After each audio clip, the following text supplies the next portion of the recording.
Hi, thanks for stopping by. Today we are going to learn how to do the bubble background technique.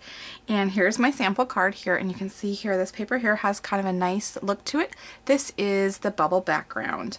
And what you're going to need for that is, I like to go ahead and get the already made bubbles, and you can get these nice little made up ones that are like for party favors at a wedding. And the reason I like to do these is because then it's a little amount that you need for your project, and it also already has a wand inside it. And what you're going to do is you're going to go ahead and add any color reinker of your choice, and you're going to want to add more drops than you think you're going to actually need. For example, I went ahead and added Lagoon, and here is my bottle of bubbles that's already colored. And this is actually the bottle that I used to create this paper. And what I did is I took a 12 by 12 sheet outside, and you want to do this on a day where it's not windy, and you're going to basically put your cardstock down, and you're going to blow your bubbles right over the cardstock so that they will fall and pop on this, creating these nice splatters, and you'll get images of little bubbles here.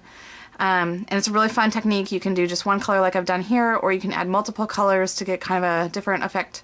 And you'll notice that this could have actually been a little bit darker. I added about 6 drops of the Lagoon reinker to this, and I probably could have doubled that to get more intense color to it. So don't be afraid to over color your bubbles just so that you really get that dark color that you want. So that is how you go ahead and create your bubble background paper. So let's go ahead and finish the card here. So what I did is I started with our fun circle card to get kind of a unique look to it. And these come in a pack that are already pre-scored, already made into a circle with coordinating envelopes, so that way you don't have to worry about finding an envelope that will fit your circle card. They fit perfectly. And then what I did is I took 3 different pieces of paper. I have my 4 1/4 by 2.5 B&T paper from our Magnifique collection. Very stunning, beautiful paper. And then I have a 2.5 inch square of chocolate cardstock. 2.5 by 2.5, I said. And then lastly, I took a 2.5 by 2.5 inch piece of the bubble background paper that I created.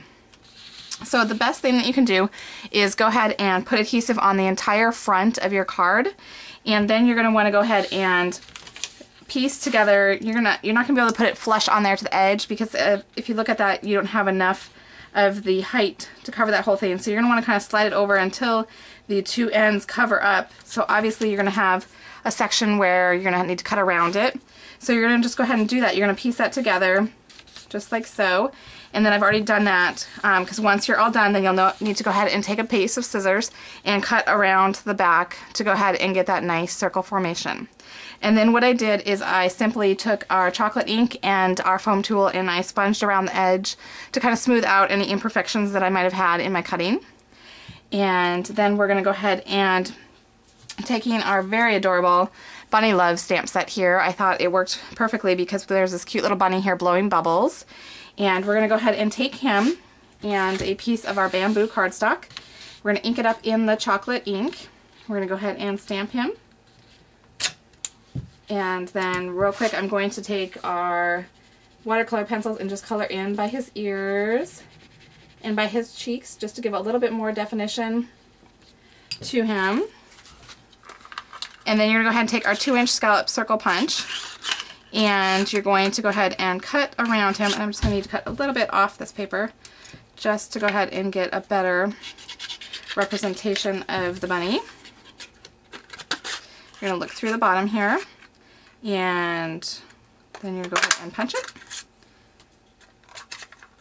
And then again, to tie it all together like I had done earlier, I'm going to sponge this scallop real quick here, just to give it some nice definition, again in the chocolate ink, like so.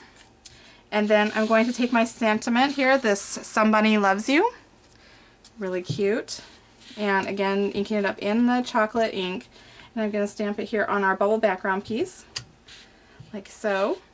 And then I'm going to take the little floral image, a little flower, single flower, and I'm going to ink that up again in the chocolate, and I'm just going to go around the edge here on, so it's a tone-on-tone look on the chocolate cardstock.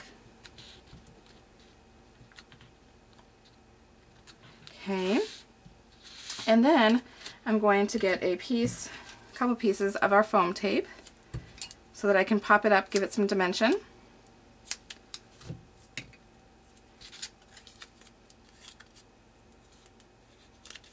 Peel those backs off. And then I'm going to kind of go off center here. So it kind of looks like the bubbles are blowing off onto our bubble background. And then to add a little bit of bling to it, I am going to take and put our bitty sparkles. And a really good technique for this is to use our piercing tool to lift them off and to place them on there. And I'm going to go ahead and place those on the center of the flowers that I stamped. Oops.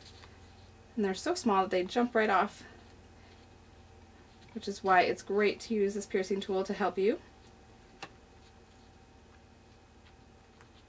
And go ahead and push them on there so that you know that they've got a firm hold onto the spot you're putting them on.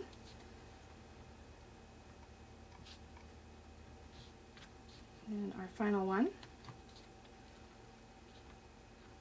Oops. Occasionally they will get stuck to you, and they are so tiny. There we go. Add some nice bling to it.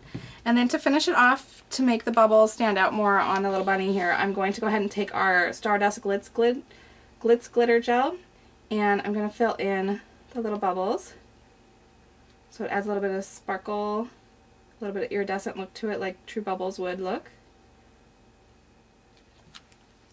And then you'll just let that dry, and then you'll have this darling little card here that goes ahead and shows off our fun bubble background technique. So I hope I've taught you something and you've learned how to do a fun new technique, and have fun trying it out. Thanks for stopping by.